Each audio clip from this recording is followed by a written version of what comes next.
Perkenalkan, nama saya Ririn dari Prodi Ilmu Tanah kelas A semester 2, Fakultas Pertanian, Universitas Tanjung Pura.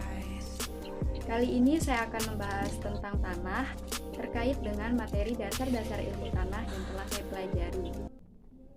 Namun, sebelum kita masuk ke materi, kita harus tahu terlebih dahulu, apa sih ilmu tanah itu? Ilmu tanah adalah ilmu yang mempelajari asal, cara terbentuk, dan sifat-sifat tanah secara umum.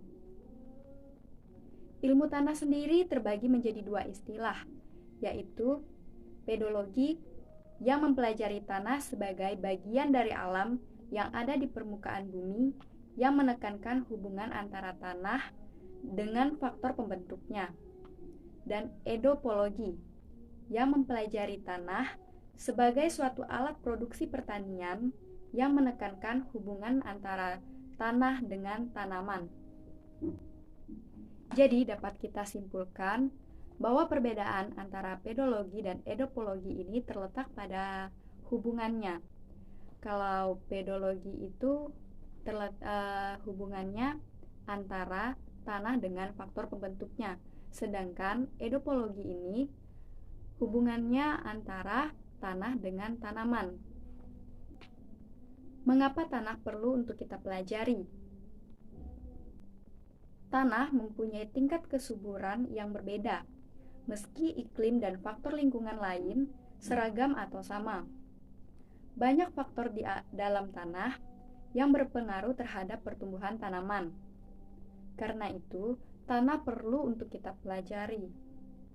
Selain hal tersebut, ada hal lain yang menyebabkan mengapa kita perlu mempelajari tentang tanah, yaitu karena penduduk yang meningkat pesat sedangkan sumber daya tanah yang layak untuk diusahakan semakin menurun, serta penyusutan luas tanah pertanian karena pergeseran penggunaan lahan pertanian ke non-pertanian.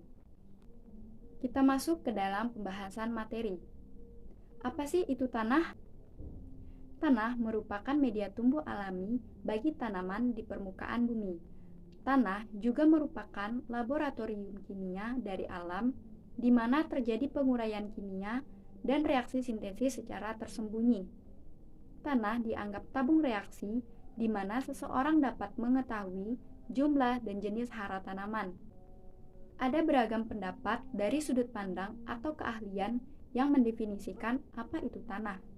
Yang pertama, menurut ahli pertanian, tanah adalah benda alam di permukaan bumi yang tersusun dari bahan mineral dan hasil lapukan makhluk hidup, serta mampu menumbuhkan tanaman dengan sifat-sifat tertentu yang terbentuk oleh pengaruh gabungan dari faktor-faktor iklim, bahan induk, jasad hidup, dan topografi dalam kurun waktu tertentu. Yang kedua, menurut Soil Survey Staff, tanah adalah benda alam yang tersusun atas padatan, yaitu mineral dan hasil lapukan makhluk hidup, cairan, dan gas pada permukaan bumi. Tanah menempati ruang dan dicirikan oleh horizon-horizon atau lapisan-lapisan yang dapat dibedakan dari bahan asalnya sebagai hasil dari proses penambahan, kehilangan, pemindahan, dan transformasi energi dan bahan-bahan serta mampu mendukung pertumbuhan tanaman dalam suatu lingkungan alami. Jadi, dapat kita simpulkan bahwa tanah adalah suatu benda alami yang terdapat di permukaan bumi yang tersusun dari bahan mineral sebagai hasil pelapukan bebatuan dan bahan organik sebagai hasil sisa-sisa tanaman dan hewan yang mampu menumbuhkan tanaman dan memiliki sifat tertentu sebagai akibat pengaruh iklim, jasad hidup yang bertindak terhadap bahan induk dalam keadaan wilayah tertentu selama jangka waktu tertentu. Dari sudut pertanian, tanah berperan melayani tanaman sebagai tempat berpegang dan bertumpu, menyediakan unsur-unsur mineral atau unsur hara, memberikan dan melayani persediaan air, serta menyediakan tata udara tanah yang baik. Tanah terdiri dari beberapa lapisan, yaitu topsoil. Topsoil adalah lapisan tanah teratas yang biasanya mengandung bahan organik dan berwarna gelap dan subur setebal sampai 25 cm. Lapisan ini merupakan daerah utama pertumbuhan akar karena mengandung air dan hara. Subsoil. Subsoil adalah lapisan bawah permukaan dengan sedikit bahan organik.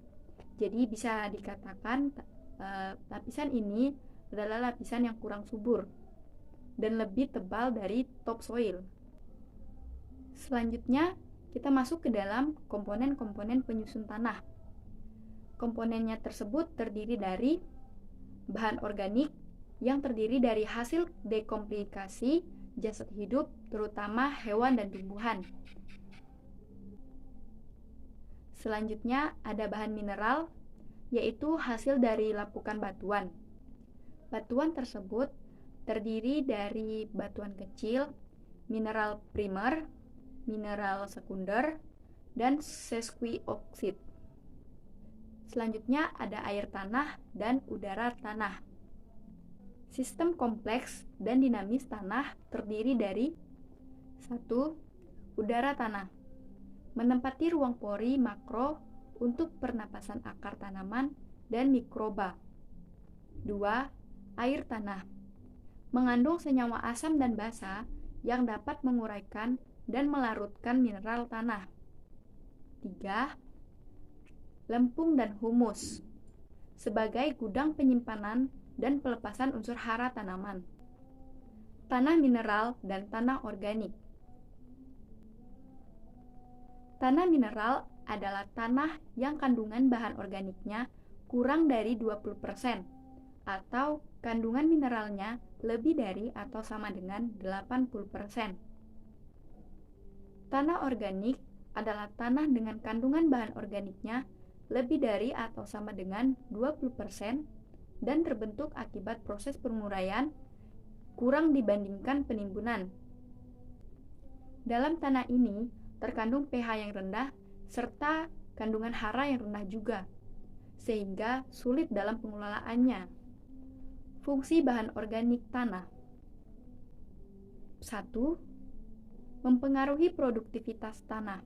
2. Mempengaruhi warna tanah. 3. Mempengaruhi struktur tanah. 4. Mempengaruhi unsur hara tanah. Dan yang kelima, sebagai sumber energi bagi kehidupan dalam tanah. Sekian dari saya ucapkan terima kasih.